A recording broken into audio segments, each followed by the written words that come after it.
Alright, we're gonna keep this one short. We're filming it on Christmas Eve and Dave is already setting traps around the house to catch Santa. I don't know where he got that idea from, but I have to deal with this now. Welcome back to Long Way Home, everyone. The place where getting your motorcycle news is easier than spending the holidays with family, but not by much.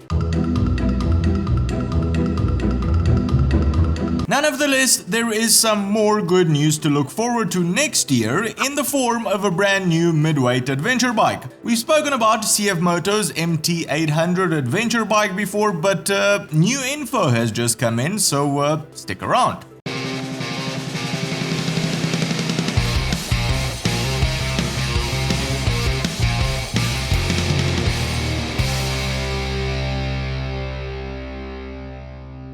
Now, the love affair between the Austrians at KTM and the Chinese at CFMOTO has been going on for quite a while. It started back in 2011 when CFMOTO started being the official supplier for KTM motorcycles in China. In 2017, a new deal was struck with KTM where CFMOTO would build a brand new manufacturing plant capable of pushing out 100,000 bikes per year, concentrating mostly on KTM's mid-size bikes like the 790 Adventure and the 790 Duke, basically freeing the Austrians up to pay closer attention to their flagship models like the 1290 Super Adventure, which is still built in Austria. Part of this new deal was that CFMOTO would be able to use the LC8 790 engine in any of their new bikes, which is exactly what they are now doing. Say hello to the soon-to-come CFMOTO MT800, or 800MT as its name was changed, since most probably people would have confused it with a Yamaha,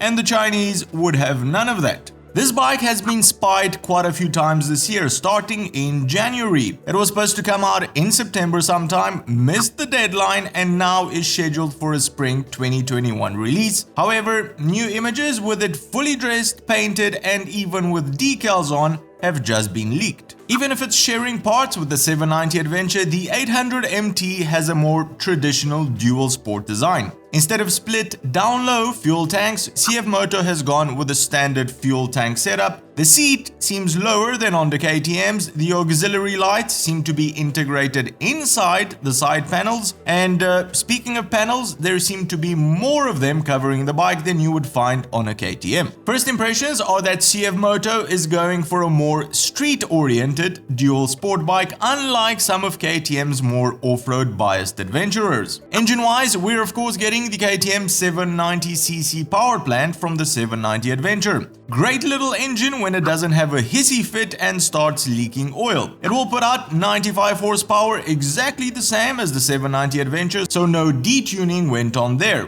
Good news in the suspension department as well. It seems the 800MT will also be fitted with KTM's WP suspension. Actually, even without official info, there already seems to be a lot that this bike has gotten right. Brakes seem to be dual 320s on the front, which is perfect. The frame is very close to the one on the 790 Adventure, even if the swing arm seems to have been changed. It sits lower, so it will be less intimidating to ride for newer riders, and it comes with both cast wheels if you're into more road riding, or spoked wheels if you want to thrash it off-road most of the time. One thing which jumps out that I'm not very happy with is the weight. If you're riding this on-road most of the time, you're not going to have a problem with it, but for off-road riding, 231 kilograms or 510 pounds weight is a bit too much to swallow. That's what she said for an 800cc bike. In comparison, this is heavier than the KTM 890 Adventure by a whopping 16 kilograms or 35 pounds. The extra side panels, obviously some cost cutting as well, resulted in this, but if you're mainly interested in road riding, the fact that the MT800 will be cheaper than what KTM is offering at the moment